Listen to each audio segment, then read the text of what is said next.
दो ज्ञानियों का मिलन होगा तो दोनों चुप बैठे रहेंगे। बुद्ध के जीवन की ऐसी कथा है कि बुद्ध और महावीर एक बार एक ही गांव में उतरे, लेकिन दोनों नहीं मिले। और एक बार तो दोनों एक ही धर्मशाला में थे, इधर बुद्ध सोए थे उधर महावीर, लेकिन दोनों मिले नहीं। फिर बुद्ध के शिष्यों ने सुबह कहा कि बाबा महावीर और आप मिले नहीं, तो बोले दो शून्य के मिलन से क्या होगा। हाँ, दोनों जीरो पे हैं।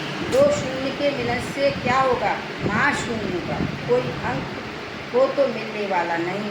लेकिन मैं तो भी शून्य और महावीर भी शून्य, मैं भी पा गया महावीर भी पा गया, हम दोनों मिले क्या फर्क पड़ेगा। फरीद और कबीर मिले थे तो क्या हुआ।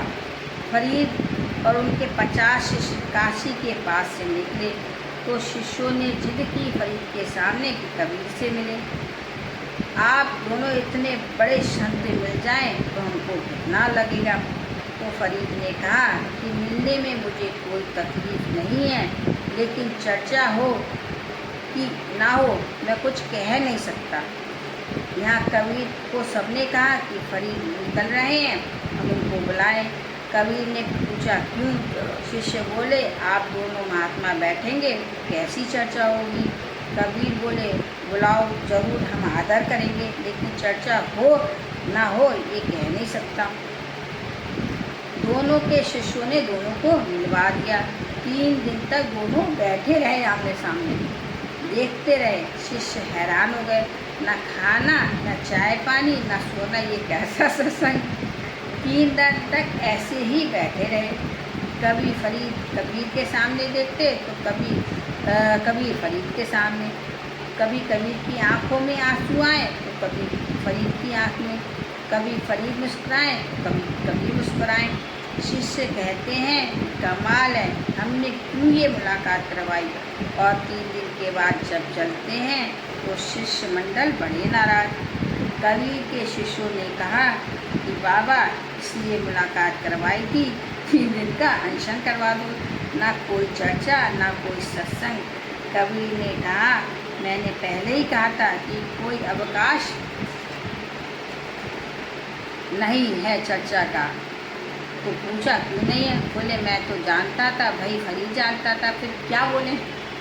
फरीद के शिष्यों ने फरीद से पूछा तो उन्होंने भी यही जवाब दिया। 2 रेडियो एक ही समय एक स्टेशन पर लग जाता है तो दोनों में वही गीत बजता है। कभी बल्लभ में वही गीत बजता तो कभी शंकराचार्य में वही गीत बजा, कभी रामानुज में वही गीत बजा तो कभी माधवाचार्य में भी यही गीत बजा। देखो भाई भेद तो है पर विरोध नहीं। भेद तो होगा, शंकराचार्य अपनी जगह हैं, महाप्रभु जी अपनी जगह हैं। भेद तो है, विरोध कहीं नहीं है। ये विरोध को शिष्यों ने पैदा किया। शिष्यों ने बहुत गड़बड़ की है। भगवान बचाए चेलों से। भगवान रामानुज और माधवाचार्य ने कभी विरोध हो सकता है, भेद तो होगा ही। एक गुलाब का फूल ले लो और एक मोगरे का फूल ले लो, भेद तो बहुत है, लेकिन दोनों फूलों में कोई विरोध नहीं है। दोनों कुदरत की दृष्टि से लेकर महक फैला रहे हैं।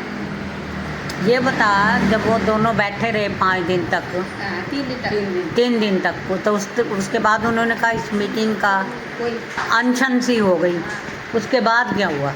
उसके बाद तो ये देखा दोनों उठ के चल दिए थे। हैं, दोनों उठ के चल दिए, उठ के चल दिए। दोनों अपने चेलों ने क्या कहा। चेलों ने कहा कि हमने बेकारी आपका समय खराब हाँ, करा। हमारी 3 दिन भूख। तक 3 दिन तक अनशन कराया दोनों का। हाँ, तो उन्होंने कहा जो वो कहना चाह रहा था वो मैं कह रहा था, दोनों की बात तो एक ही है, अलग थोड़ी ना है। अंदर से स्टेशन एक था ना। एक स्टेशन जी रहे थे ये ना, दोनों एक ही उसको जी रहे हैं ना।